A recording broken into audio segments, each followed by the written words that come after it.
It's going to be my birthday. The game is on February 22nd. That's my birthday. Please no one steal my identity. And, and I've got a condo. I've got your my mother's tickets. maiden name is. Don't worry about it. You're going to love this. I want to hear it. I'm objective. You're critical. Anico at the disco. He's positive. Join the Mixtape 615. Today, tomorrow, yesterday, It is the dopest supporter group in all of Nashville. forever. Testing. 1, 2, and 3. Check it out. This is the Mixtape 615, baby. And you already know that this right here, right now, this is the place to be. If you're a Nashville Soccer Club fan, if you love Nashville and all of its soccer ways, matter of fact, you're just trying to learn a little bit more, man, you know what? We want you. Yes, you. We want you in the mix. We want everyone in the mix. Everybody right now. Lock in, baby. You know what time it is. It's your boy, Tunji, and I'm gonna switch it up for you a little bit this time, so just pay attention. Okay. Tunji, aka the Young Turtle, the Soccer Face, SF Doom, the Big Kahuna, munching on a little tuna sandwich. Steam papi, okay? Llámame Steam papi, por favor. I be too lit. Check it out. I be too lit on Wednesday nights because it's half off whiskey night at Southside Kitchen, the pub. And I just got a paycheck. Yes, sir. You know, you can catch me sipping on Mai Tais in this beach in Belize, feeling cool like a summer breeze, aka the only dude you know who takes his Jordan 1s to the cleaner because they gotta be clean, they gotta be crispy. You know what I'm saying? The golden boy with the golden boys. And when I'm in Chicago, you know what they call me, baby? They call me Chicago Mike from the West Side. That is how you can identify me. Now, let me kick it off to my co-host. Austin, tell them who you are. What's up, y'all? What's up? My name is Austin, a.k.a. Ginger Snap, a.k.a. Wild Mane, a.k.a. The Fumblin' Dublin, a.k.a. Redbeard, a.k.a. Chicky Parm Parm. Parm Parm. All right. And I'm going to kick it over to our last but not least co-host, Logan. Tell him who you are. Absolutely. It's Logan. Y'all know me, a.k.a. Beer Main, a.k.a. Mr. Roboto. Y'all thought I'd forgotten that one. I hadn't forgotten it. Yeah, I thought you gave it Coach up. Carson for our students that are listening to me right now. This is the Mixtape 615 podcast brought to you by the Mixtape 615 supporter group, the dopest supporter group in all of Nashville, and all of soccer, and all of the world, and all the galaxy, and all the multiverse. Woo. And you know that you want to be in. And if you are not in with us, you know we run the pitch. Yeah.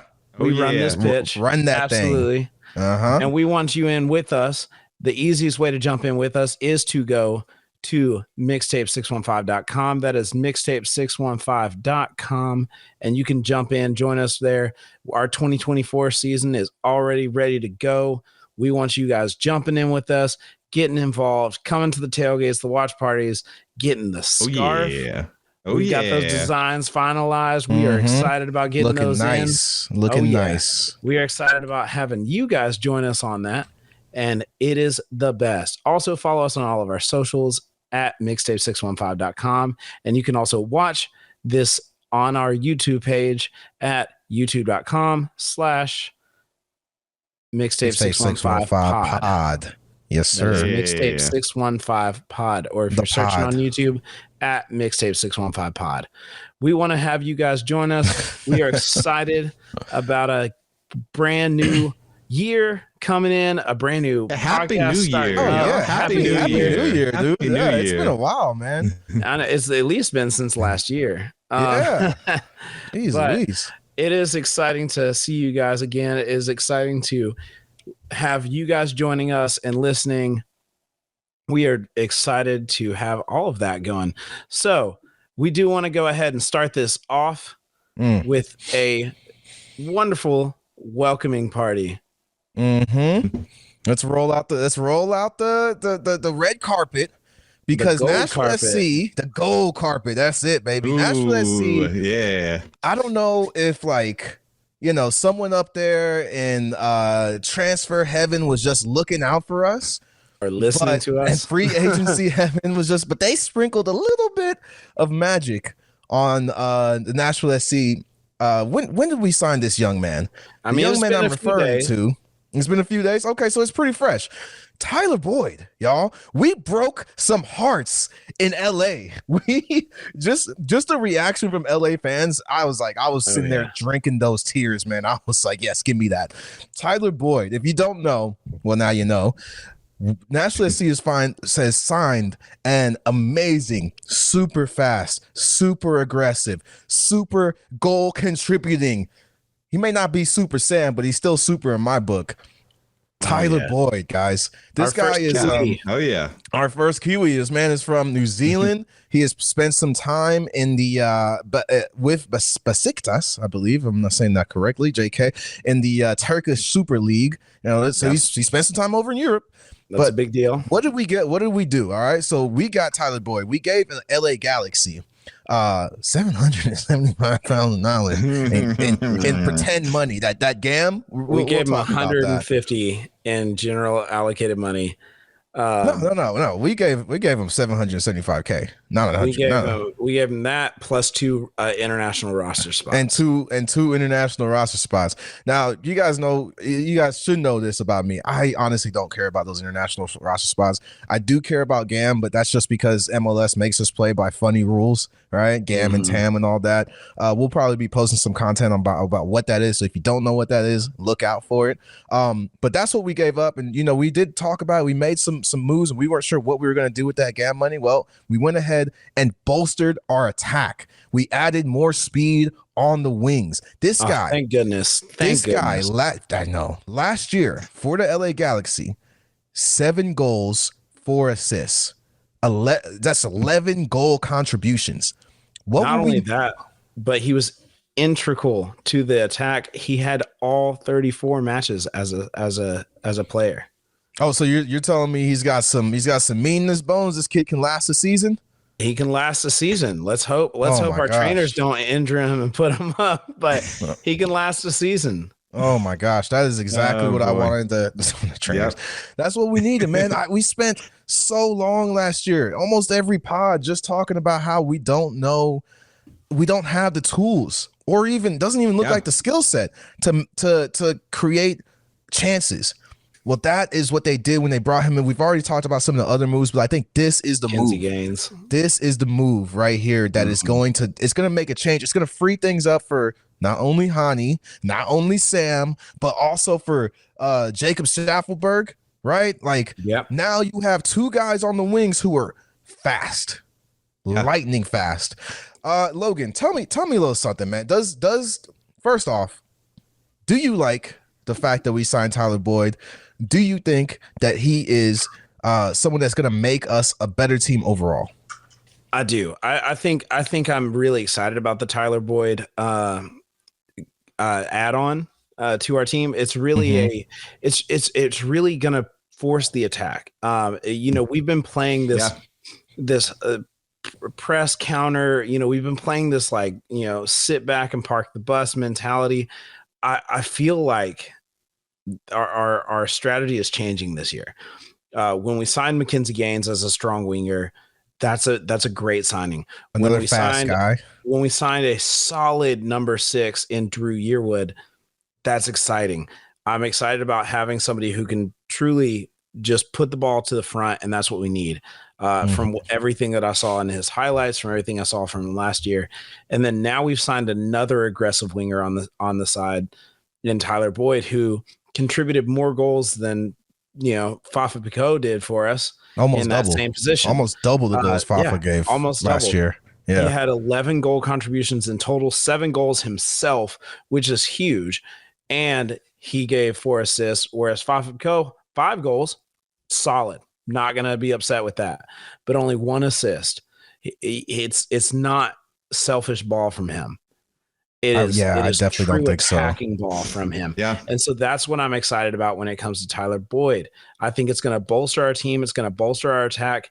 I feel like our strategy is changing to being a more aggressive team, because I think all of the fans, I think the team, I think everybody is hungry for that next level of soccer, which we all know can be attained here in Nashville.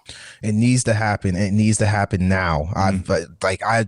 there's just no leeway on that for me, right? So this move is very encouraging for me. Love to see some of his stats. I've looked at the FB charts stat on him, the Opta stats on him, like the progressive passes that he has, the touches he takes. This guy he's flirting with elite territory. I'm very excited to have him. One of the things that I think is really going to push us forward is just going to be what he brings in terms of confidence in that not only on that wing, but now giving our midfield, who struggled, dude, last year, and we talked about it, but it's going to give them confidence to be like, there's a guy out there who, if I can just send it forward, like he's going to do something confidence with it. In that. It's also the leadership that he brings at the age that he is to still be able to attack the way that he does. It's the leadership that he brings within that as well. Being somebody who played for what a lot of people would call a celebrity team. Being somebody that's played overseas, kind of like some of our other fans and friends. Yep. I mean, he's played in big matches, dude. He's played how many El Clasicos, sorry, El Clasico, El Trafficos. El Trafficos. So the thing with Tyler Boyd, like I believe it's a great fit, but I think that Ginger Snap might have a different opinion. What are your thoughts? So it's bittersweet for me. I really, really do like Tyler Boyd. I do think that he's going to complement the team. So this is not a slight to him at all. I really like the signing as far as the player. What I'm more upset about, I know, Tunji, the international spots don't mean as much to you, but I think that the MLS game is changing and the international spots matter more than they used to. If you look at what Miami is doing, you look at LAFC, they just signed Hugo Lloris. He's France's number one goalie. France is one of the top, 3 teams in FIFA right now. In the world. And so they just signed their goalie, and these international spots actually mean more if we can actually hang on to our money, if we can hang on to those DP spots, if we can hang on to those international spots and actually do something with them. I mean, one of our designated players, Walker Zimmerman, who I think is great. I'm not upset about that. But if we're using a DP for a local and a national player, a locally grown player, why are we giving up our international spots when there are players in Europe who seem to actually be interested now that Messi kind of opened the door to the MLS? I mean, the issue that I have with that, though, is that the players that we need right now, we've got them. Like, we've got the players that we've got right now, and I think we've made those moves in the right way. How many of those people are going to want to come play in for Honky Tonk SC? Objectively, a mid-level, a mid-market team. And not that Nashville's amazing. It's a great team. I'm not saying anything bad. When Europeans think of America, yes, they think of New York, but they're putting on cowboy hats. They're putting on cowboy boots. Austin, when they think to go to Houston, to go to Dallas, they don't think of that when they go to Tennessee. They only think of that when they hit Broadway. And that's but they're not thinking of, but I'm saying, like, when they get here, if they came to Nashville, or if a Nashville opportunity arose, they're looking at the fun stuff that you can do in Nashville. But more than that, you look at where we went for goal scoring. If we need to put balls into the net, we talked about that on our Instagram live a couple weeks ago. We need to put balls into the net. And where did we go for that? Sam Surridge, who was an EPL player. If we looked, we went international for that. We weren't looking locally when we were looking for strikers. We went international. And so if we need to do that, and we actually need to make moves as attacking, if we are going to more of that mindset, then I think the international window is where we needed to look through. I mean, I hear you on that one. I really do. I'm just super excited that we have Tyler Boyd in this team because of some of the other moves that we've made in the midfield. And I think that actually brings us to our next segment, right? Like, are we there yet? Are we there yet? Are we a team that can make it to the playoffs and get out of the second round? Turn the car around. Are we there yet? Yeah. Are we there yet? Are we there yet? All right. When we get back from the break, we're gonna talk about it. We're gonna figure out if we're there yet. Are we there yet? Oh my gosh.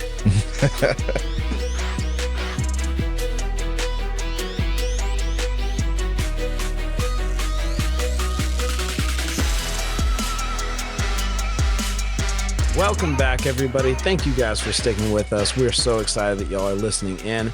And we do have a question that these two have not stopped asking me since we went on break. Are we there yet? Oh my gosh. All right, just stop. Yeah, I love it. Once you get started, you can't stop. That's because I'm a that's dad. the point. Right there, I'm just sitting here. I swear I'll turn this car around. I'll turn this whole podcast around. Going back to the beginning. Talking my life Floyd again. No.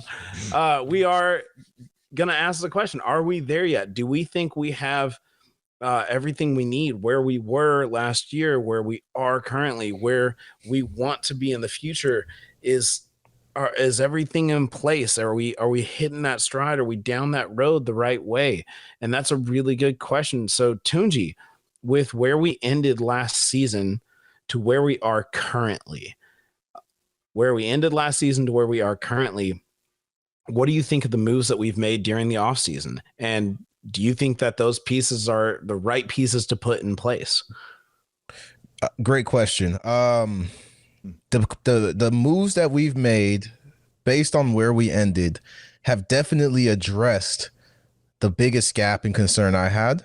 I'm not going to say they 100% addressed it because let's be real. I mean, we added Mackenzie Gaines, right? Mm-hmm. That's more of a depth piece. I don't see him starting over who we have right now. We brought in Drew Yearwood. He's gonna take the place of Dax McCarty. We'll see. I don't know if he's actually gonna get that much playing time this year. I'm really just looking at the team and looking at what this guy brings. He might, but we'll see. It's not sure. It's not surefire to me. It's not like, oh, for sure he's gonna start. But Tyler Boyd, who we just got done talking about, boom. That is to me the marquee move of the offseason. That is, yes, we are going to try and fix our offense, which was our biggest problem. Is we're going to try and fix our confidence when it comes to having the ball and handling it and moving it forward. That to me is like, okay, they made the right choice with that, and it was a big signing. It's a huge signing. So if you ask me if we are a better team than what we ended, I would say mostly in the front. Yes. There's some news that's come out about Walker Zimmerman that now has me a little bit worried about our back line, which is, supposed to be one of the best in the league, elite. We've definitely seen the back the line. fewest goals last year. With our goalie as well as our back line. Yeah, well, that was because that's all we could do was stop people from scoring. We put most of our energy into stopping people from scoring. When you put guys like Tyler Boyd and I guess we'll say Mackenzie Gaines on the pitch, Sam Surge, they're gonna try and, for what these moves that they've made, it looks like they're gonna try and open up that offense a little bit, open up that midfield a little bit more, and there's give and takes to everything, right? Let's talk about the midfield. I mean, we've got Mackenzie Gaines, Drew Yearwood, and Tyler Boyd all signed, but don't forget, we still have a Randall Leal, we still have a Jacob Schaffelberg, we still have. Like him, hate him, Alex Moyle. Man, you're starting to sound like me on this objective looks. so when you think about it, we've got so much depth in our midfield now. We still got Anunga. We've still got Sean Davis. We've still got Godoy. So I mean, we've got so much depth at midfield now, and some of the players that we signed will actually fit that attacking role more. I think as far as our midfield goes, I think there's only one player that we need to sign. Because Who is it? as far as I can tell, I was trying to research. Kellen Acosta is still available. I don't think it's happening. It's my wish list though. If we sign him, then yeah, we're there, right? I mean, we're definitely there. Even without him, I do think we signed enough depth, especially on the wings, that we're going to get there. Our center mids are still, the defensive mid that we lost with Dax McCarty. Sean Davis, I think, is going to fill that role more as a starter this year. Our back line, I think we're pretty set. Walker, kind of struggling with that injury. We'll talk about that. But I think, once he's healthy, I think our back line is set. And then our forwards, I mean, we've got Sam Surge. We've got Hani Mukhtar still up there. So if this team can create chemistry, which that I think is the key piece. I mean, if this team can create chemistry on paper, I think that we've signed and we've put out a product that can compete. Because our back line, look at what we did. Yes, Miami's doing some moves, but look at how frustrated. But look at how frustrated we made Miami last year, and that was without Sam Surge. That was without. Was Walker wasn't in that game, and so look at how frustrated we made Miami last year, and yet we've got better attacking players this year. So I think that we can actually do something if we can create chemistry. For sure. I mean, kind of speaking on the moves that we've made and what we did last year. I mean, you also got to address who we didn't bring with us to this new year. And Austin, that's a question for you based on the things that we did when it comes to not signing players on, releasing, not picking up options. Where do you think our biggest lacking area might be? I'm gonna flip it on you to make you not the positive guy this time around, but where do you think we might be lacking when it comes to trying to make a cup run this year? It's right in the middle of the field, because right now we've got Anibal Godoy, we've got Brian Anunga, we've got Sean Davis. Those are kind of the three that fill that role. And Drew Yearwood, who I think he was a good signing just based on his style of play. I think that Gary's style will actually complement that style. However, I think that is the biggest weak point, and we couldn't move the ball through the middle all of last year. Yes, we've got more speed up the wings now, but that's, we had that last year with Fafa and Schaffelberg, Leal, Moyle. We had the speed up the wings. So I think the biggest lack that we had, that's why, my wish list being Kellen Acosta, I think that he would give us more of that veteran role and be able to actually move the ball. But if we can't learn how to do that and move the ball through the middle, then I think that we still are lacking, because we can't just rely on set pieces. People caught on. We were doing really well in the first half of the season. People caught on and we couldn't do the same thing. Yeah. We've got to learn how to move the ball through the middle. Tunji looks like he's wanting to say something. So no, I mean, dude, it's moving I'm just going to piggyback off of what you just said. We became too much of a 1, 2, maybe 2.5 trick pony last year. So I would love to see a lot more a lot less direct passing, which is they're just trying to take the shortest route to the goal, which often ended up just like booting in the head to nobody. I would love to see a lot more like intricate passing in, but it's like one touch, two touch passing into the guys in the middle. I would love to see more of that, and I think you can get that. But again, we talked about this earlier, dude. It just all depends on Gary's play, on what Gary wants to do, right? He's gonna take some of these new guys and try. He's gonna take Tyler Boyd and try and fit him into the system and say, hey, you're actually gonna be a defender for like 70% of the game, and then we're gonna let you loose on like 2 or 3 big plays, and you got to score on those 2 or 3 big plays because that's what we brought you in for. So I keep saying, I'm like, dude, there's gonna have to be, if we want to see a more aggressive Nashville, we're going to have to make changes in our play style. We're going to have to give up a little bit on that defense, because yes, I'm not gonna say it's easy. Please do not think I'm saying it's easy being the best defending team in terms of shots allowed and goals scored. That's not easy. But it is a little bit easier when your whole team is that's all you're focused on. You're not really trying to, it's back there. I will say sorry, go ahead, Logan. I will say our Leagues Cup run, and if you've watched Leagues Cup last year, I think all of us can agree that we had a different style of play in Leagues Cup. We had the same setup. I'm not necessarily talking about our setup, but we had a different style of play when it came to Leagues Cup. Our guys were confident enough to try and attack more because of our backlines, solid defense up to that point. I think our guys were willing to run forward a little higher, like be a little more aggressive.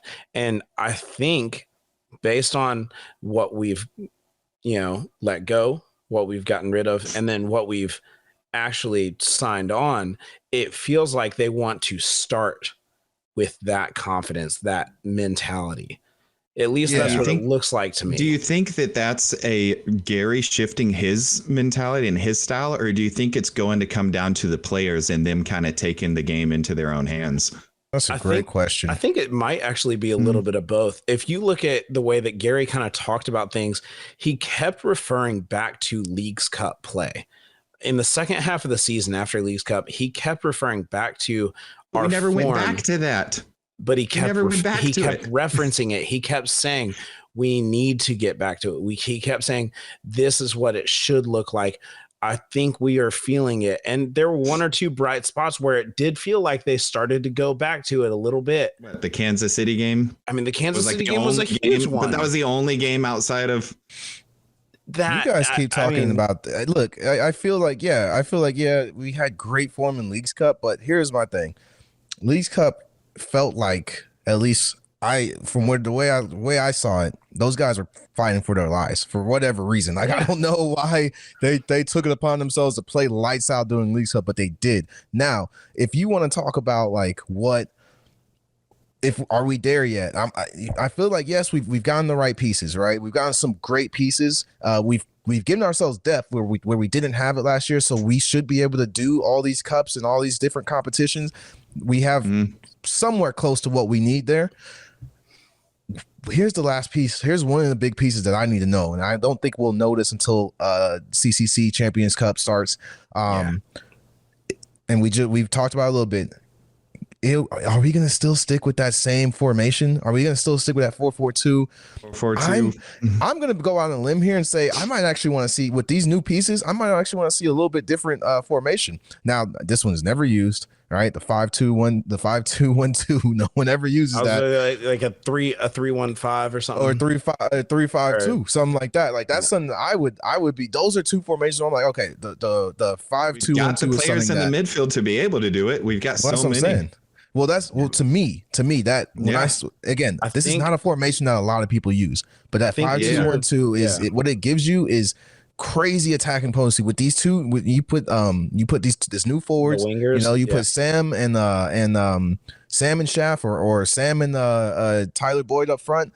You have Hani playing like a cam almost, a center attacking mid. That gives, but you know why I think it will also make Gary happy. Right? For people who don't understand the formation stuff, I'm going to try and break this down. That formation that I'm talking about, like, puts high defense, it puts the attackers in the front and gives them space. It puts good attackers in the front. It gives you your attackers in the middle.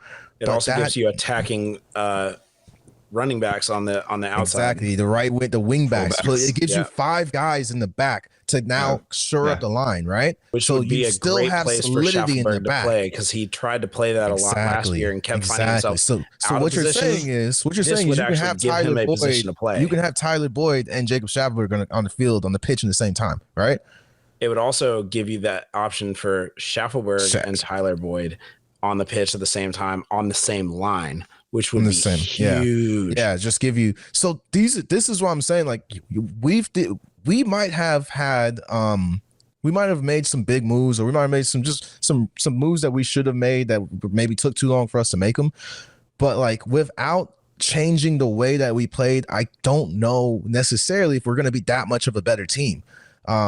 Because gotta change our style. we can talk we can talk ourselves to death about how our form was in the Leagues Cup, but I just think there were factors in the Leagues Cup that came into play when we realized, we actually have a chance. That's when these guys started playing lights out. But when you're trying to stretch that over a 30-game season with 34 game season with Open Cup, with Champion Cup, 4 different cups going on at the same time. Cup, MLS, like, dude, we saw it last year. We saw it last year, and it fell apart. It can hurt us. Yeah. Well, there's multiple reasons why it probably fell apart. Not the main one probably just being, we just didn't have depth. We didn't have any depth, and we don't have great attacking potential on that team. I think Tunji says we are not there yet. I don't know. I don't. We'll see. I don't know if he's saying that we aren't there yet. I just think that it's still a question to be answered, and we still need to see it coming into. Pickups. You can't just look at the new guys and say we're there yet, because we had more problems than personnel last year. Okay. And I think a lot of those questions might be answered for us with upcoming games, like the CONCACAF Champions Cup. Mocha FC game that we're going to be there. Hey, everyone's invited. I've got a condo in DR. All right. No, I'm saying anybody watching this podcast and listening to this podcast right now, you were invited. It's going to be my birthday. The game is on February 22nd. That's my birthday. Please, no one steal my identity. And I've got a condo. I've got your my mother's tickets. maiden name is. Don't worry about it. No, but it is exciting, and those are going to be games that we are excited to look ahead to. But there is the giant hurt-footed elephant in the room that we do need to talk about, and we will be talking about here right after this break, so don't go away.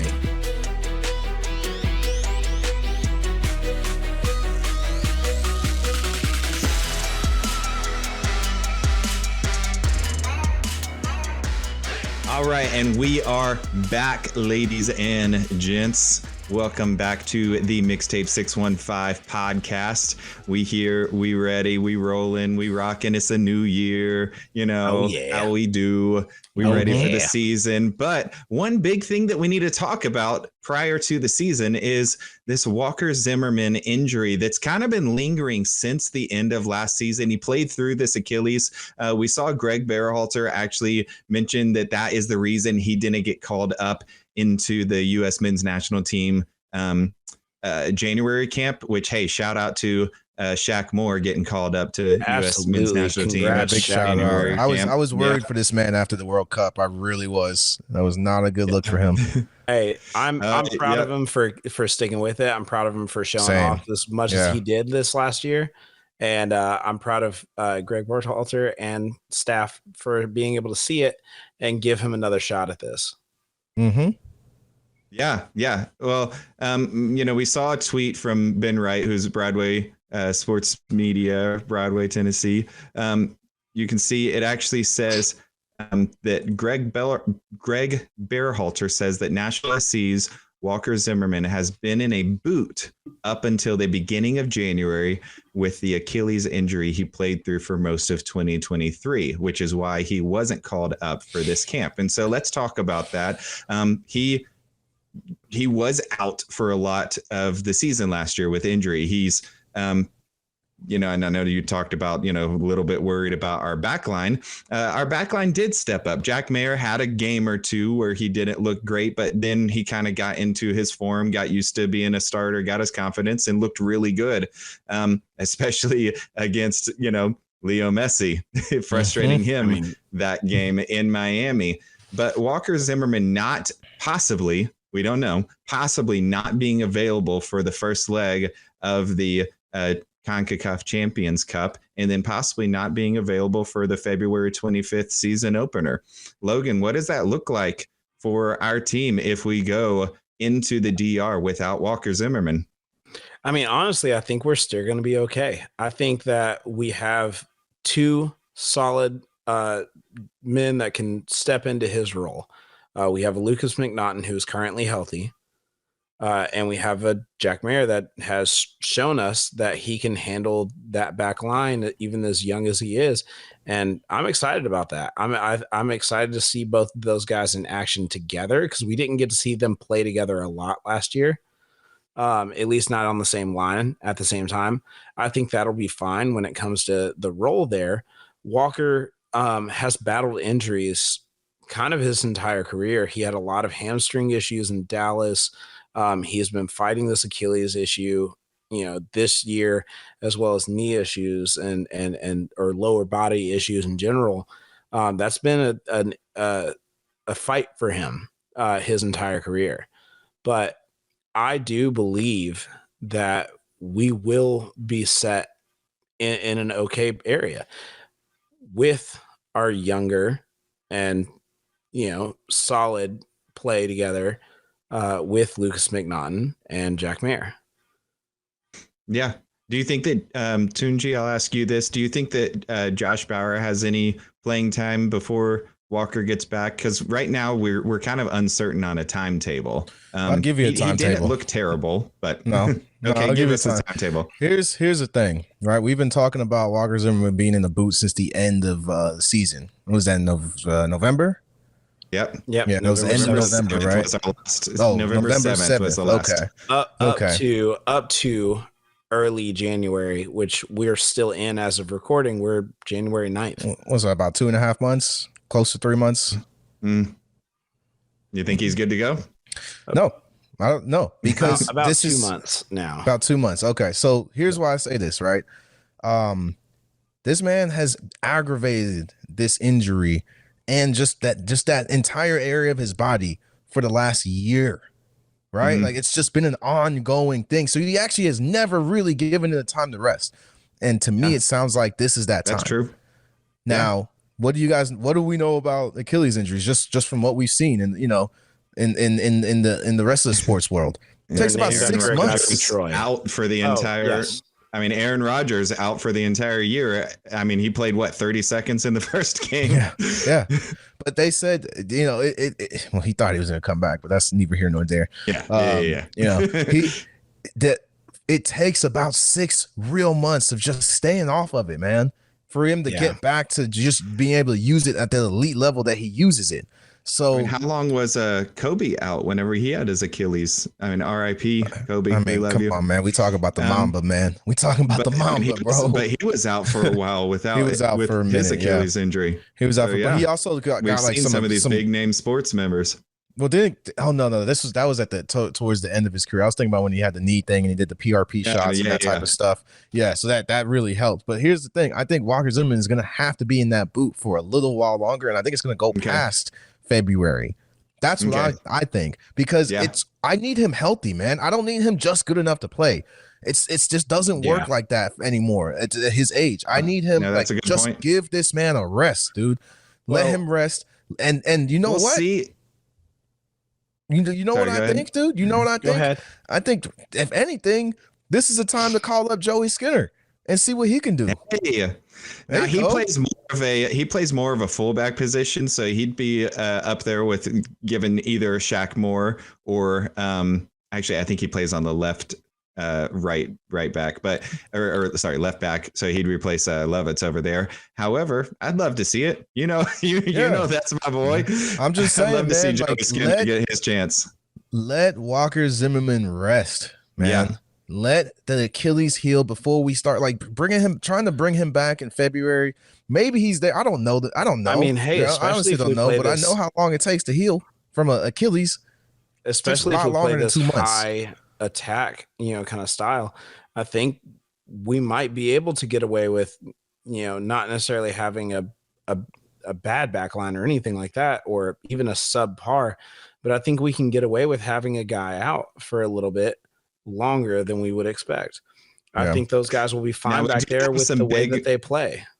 Yeah, we do have some big matches towards the beginning of the season. I mean, outside of CONCACAF Champions Cup, which we know we'll play both of those legs. One being February 22nd, right? That's your birthday. 3 games within 8 days. Yeah, the most important day of the year.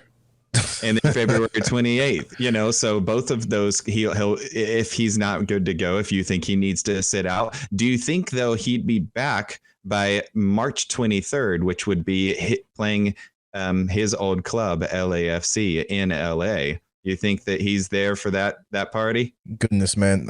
I'm trying to tell y'all, man, like this is not something that we need to put a timeline on. We don't need to try and rush him back. Like, I'm just saying, like, look, if he needs 6 months, give him 6 months. Give him 6 months. Yeah.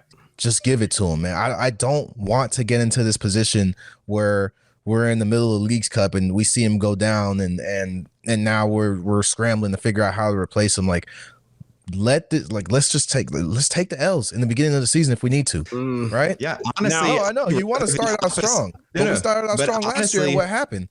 Exactly. Yeah. I'd rather the opposite of last year. I'd rather start off struggling just a little bit and then find our chemistry and be hot going into the playoffs.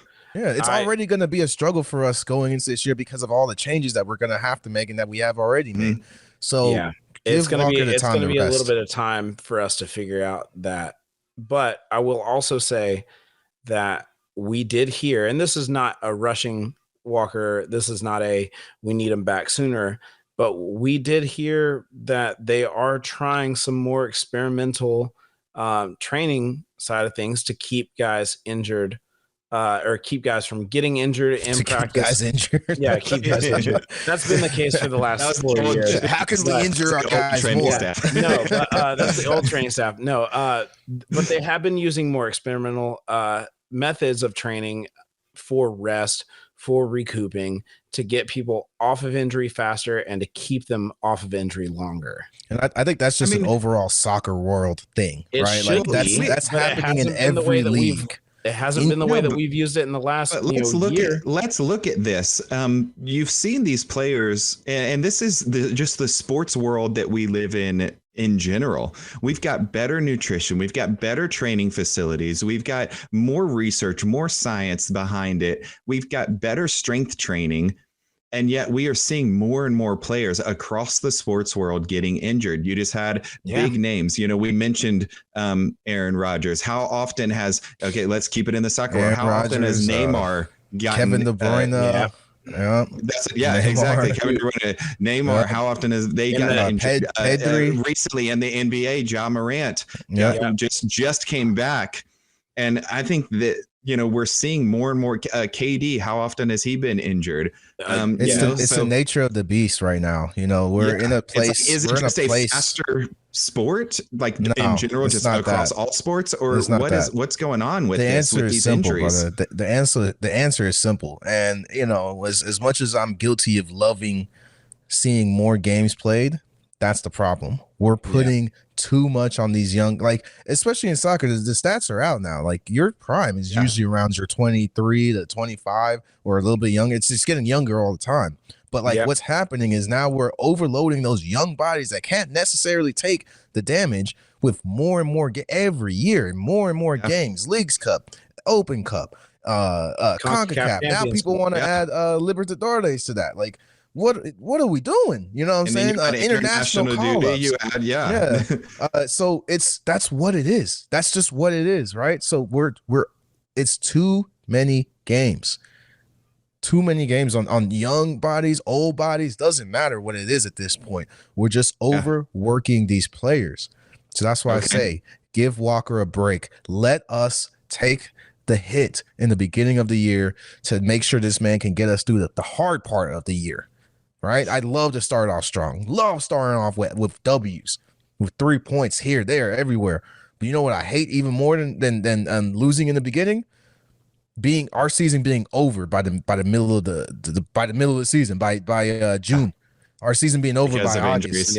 Because of injuries, because of just tired legs, mentally taxed players. I don't want to see that. That's not fun. Walker was battling this injury at the end of the season, and we saw how our season ended last year. So he was battling an injury throughout the whole year. That's what I'm trying to tell you. He has not had a chance to rest this or to really recoup this injury, at least I mean, apparently, because he's been battling it. Logan, how long has he been battling just his lower body injuries? Oh gosh. I mean, he's been battling his lower body issues since he was in Dallas. I mean, I remember him having LA that he had that real bad knee injury. Was it when he was with the LA? Knee injury there? He had hamstring issues early on in his career in Dallas that I remember literally him, only going to training, 2 hours during the day, and then would come home and he would, just play video games all day because he's having to rest that hamstring. Yeah. So let me ask you this. If we were out Walker, right? If we didn't have Walker, let's be extreme and say going into like mid-March. Yeah. Okay. Let's say going into April. Let's keep it rolling. Woo, let's keep it 100. Right? Let's give him the real break. I mean, let's give him the real break. If we go into mid-April, that's when we're looking at that 6-month timeline. Yeah. So what does that do for us? Miami in Miami. What does that do for us? That would be a good comeback game for him. But honestly, I think the biggest thing that would do is give our other guys a chance. If we're playing the high press, high attack, that we're setting ourselves up to play, it's going to be a non-starter. Again, I don't think we're going to have as big an issue in the early season without him because we have other bodies that can go in. He can rest. I'm fine with it. I don't think we're going to sit here and lose left and right because we do have some guys that we can rely on, guys that we literally were able to rely on last year. Yeah. I mean, look at the way that, especially, I love Lucas McNaughton. There were a couple games, especially in the second half of the season, that he dropped. You look at the way that Jack Mayer came in, he stepped up in those games. And I don't think we're going to have an issue with that. Yeah. Looking like the guy that we drafted, doing the job that we drafted him to do. Exactly. So doing exactly what we needed him to do. I mean, we had Walker out a few games last year. By the way, as of recording, it is Milkman Day. So yeah, 4 years of Milkman. Yeah. So there we go. What else is it though? What else is today? Oh, you guys don't know? What else is today? What else is today? Dax McCarty is officially a 5-striper in Atlanta United. And NSC Twitter is losing their minds right now. Oh, dude. They can't even fathom it. I wish him the best. I know he's kind of that's kind of, a lot of people think since he's our rival, Atlanta's kind of become one of those big rivals as well. But I wish him the best. I don't hate it. It's a business. We all understand that. He went to a team that was going to pay him. That's ultimately what it is. The man believed that he had Atlanta because I'm going to get back at Nashville. No, this was just it was a business decision he made for himself, and everyone's freaking out because Dax McCarty is standing on business right now. He said, "I don't care where I go. If you got the money and you're going to give me playtime, I'm going there." All this Music City for Life stuff. He's like, "No, look." They left me. The difference. They left me on the street. Yeah, and it is. And Nashville people do need to remember, we didn't try for another contract. A lot of people thought he was going to retire. Dude's about to take less money than he took last year. He was at $302K last year, which was down from his over $500K the year before. And he's going to be even taking a more club-friendly contract to come into Atlanta. I think it's a solid choice for Atlanta to bring a guy who has experience in. I am upset with that because, of course, they are a rival, but I'm not upset for him. I'm not upset for Nashville. Yeah. It's just upsetting that one of our Nashville guys is now playing for our rival. It's just that's how it goes, man. Yeah, that's why you don't put names on the back of your jersey, man, unless they're legends, But here's if an Alabama player went to play for Auburn, like it's not what you want to see in any way, shape, or form. I'm not mad at him. Well, in that case, I might be mad at him, but I'm not mad at him. I'm not mad at the teams. I think it's just simply it's a good decision for him to go. I'm happy for him.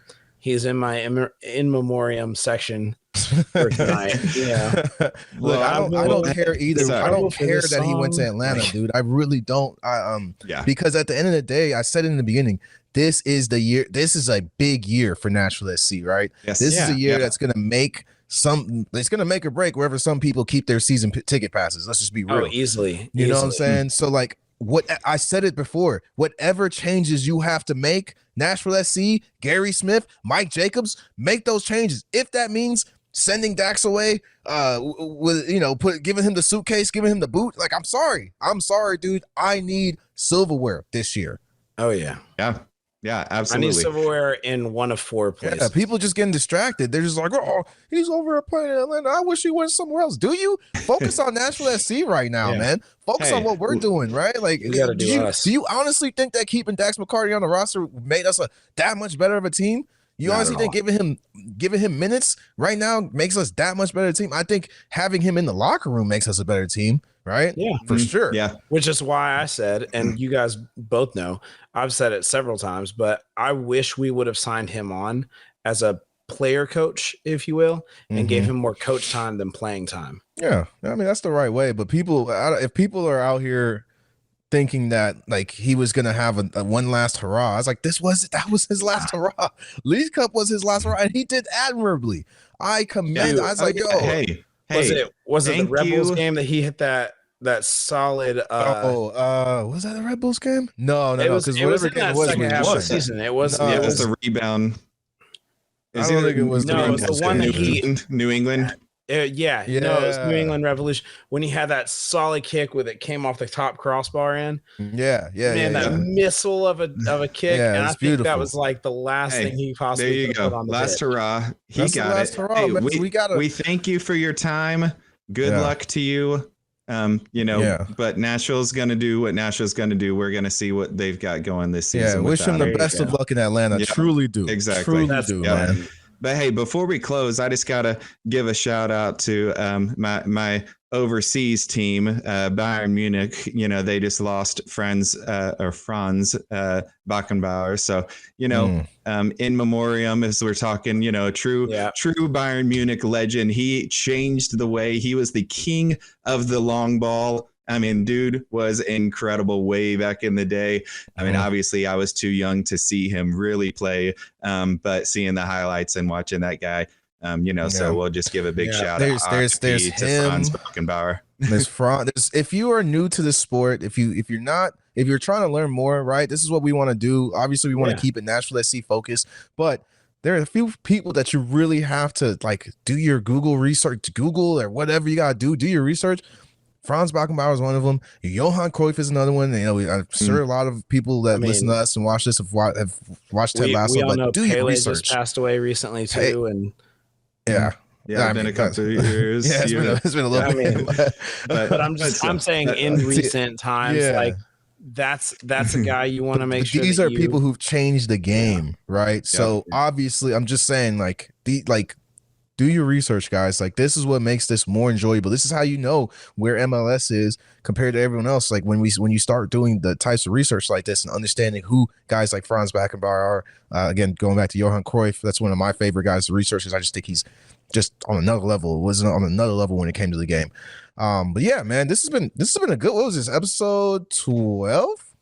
I believe if we include our live on Instagram, this is episode 13. You guys want to keep? I think we caught you guys that want to count that? 11.5. This is 12. That's 11.5. The Okay, live this was is episode 12. We're excited to have you If y'all guys. didn't get a chance to watch the Instagram live, just for those of you who listen to our podcast that might not follow us on Instagram, you need to do that. That was a really, really cool discussion we had. We had our president, Breon Reed, on. We also had Shay Soma on, who is a soccer agent. Got a lot of information from that guy. A lot of information. There was there's awesome some nuggets information in there. there. He was educating us. So if you haven't had a chance, I would definitely go back and watch the second part of the live if you can't watch the first. He is an MLS agent. He is a USL agent. He is a MLS Next Pro agent. I think he's a FIFA recognized agent. He Actually, is. yeah. It's pretty awesome to have a guy like him in our pocket that we could call at any time and give us that knowledge, which is really cool now.